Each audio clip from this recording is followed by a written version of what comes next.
So tell me, what's one of your favorite weapons? Well, I'm holding it in my hand. This is a Kampilan. I don't really, when it comes down to it, fundamentally, I don't have a particular favorite weapon. I just happen to like the feel and the energy that comes from the Kampilans that I've held, the historic ones.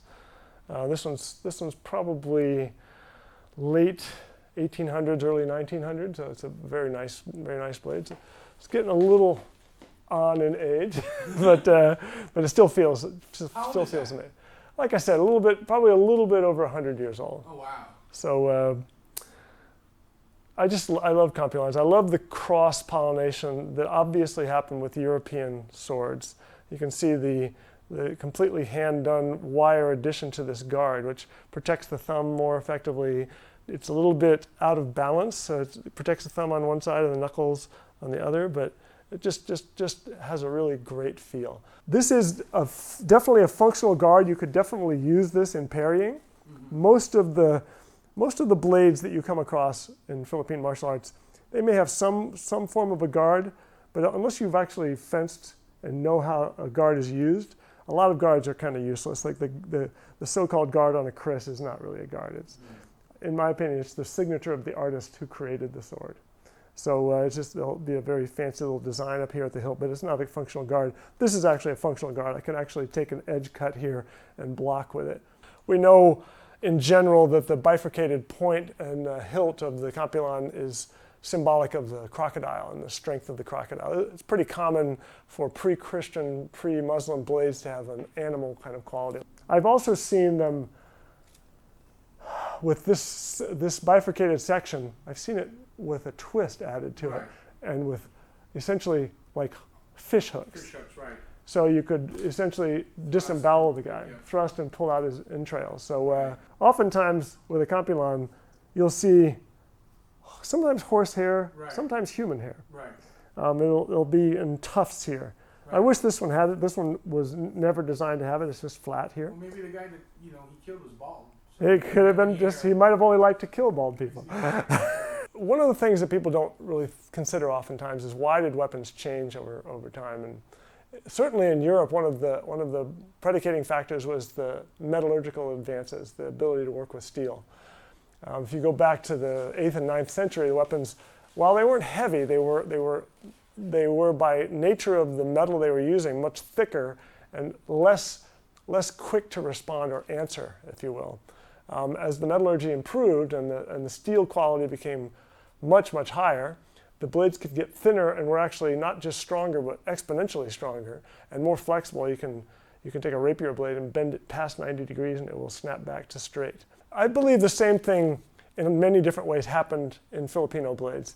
You mentioned when you first picked up this sword that you were surprised how light it was and how very well it answers when you move. This is probably the most common thing that I get when I hand this Kampilan to somebody to hold. A lot of modern Kampilans, you pick them up and they feel like a sledgehammer. Just very heavy, very unwieldy, very point heavy. This doesn't feel point heavy at all. This feels completely balanced. The people who made this blade used these blades. So not just that they were making them for people who used them, but they themselves used them. So when they crafted the hilt, when they crafted the length of the weapon, and granted this was probably made for somebody who was much shorter than me. So if they were making this blade for me, it might be 6 or 8 inches longer.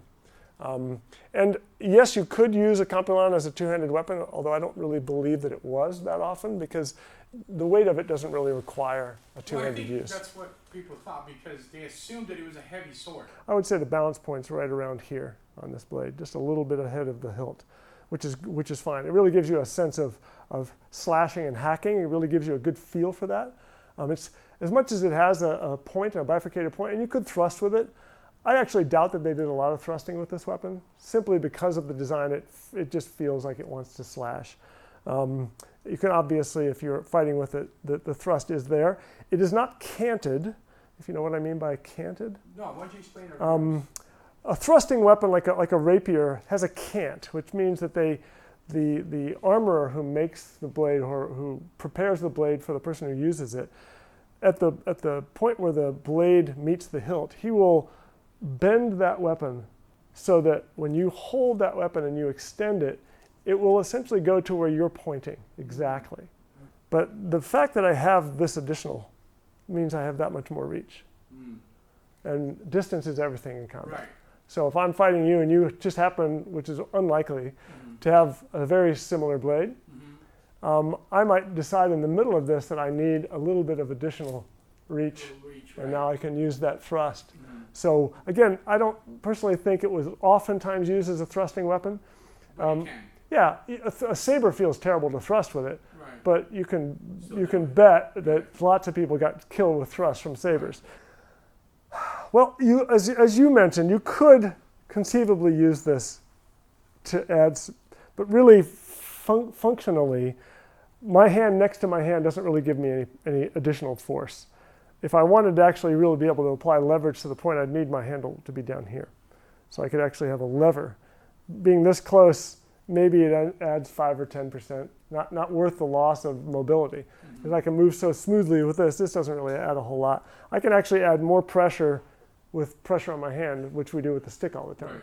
So again, I don't personally feel like it was a two-handed weapon. I feel like it was one-handed. Having a hilt like this can be very functional combatively in close quarter. This is a fantastic weapon. Absolutely control with this hook, the ability to completely trap the person's arm. So you've got these sort of almost a serration here added to the artistic design. Definitely that would work. Can I steal you for a second, Roel? Obviously I have a hilt, which provides the guard. But because of this unique design here, I can also seize his weapon. So now the checking capacity that my right hand has, my left hand has, my right hand has as well. I can also add the pressure here. So I've got your weapon fully trapped and I can cut. I can also, people oftentimes think of a draw, like I'll turn my blade here. If I was going to cut, people always think that they want to draw the blade.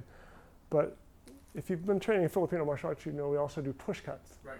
So I may press like this and then push the blade to him, hit him with the hilt, but I've already cleaved all the way to his spine with that cut, so no problem.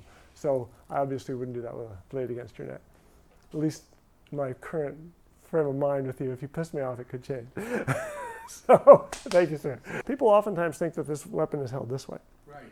And that's what I was about to say when you were talking about the thrusting. That this is the side. This edge is not sharp. This is not the edge. This is the edge, this side. So the weapon is actually held this way. So I've seen paintings, Magellan on the beach fighting with Lapu-Lapu, and they almost always put a Kampilan in Lapu-Lapu's hands. But almost always they have it backwards. So it's like, I wouldn't buy that painting. It would just irritate me. I couldn't cope with it. So I don't think the painter was there. I don't think he knew. Yeah.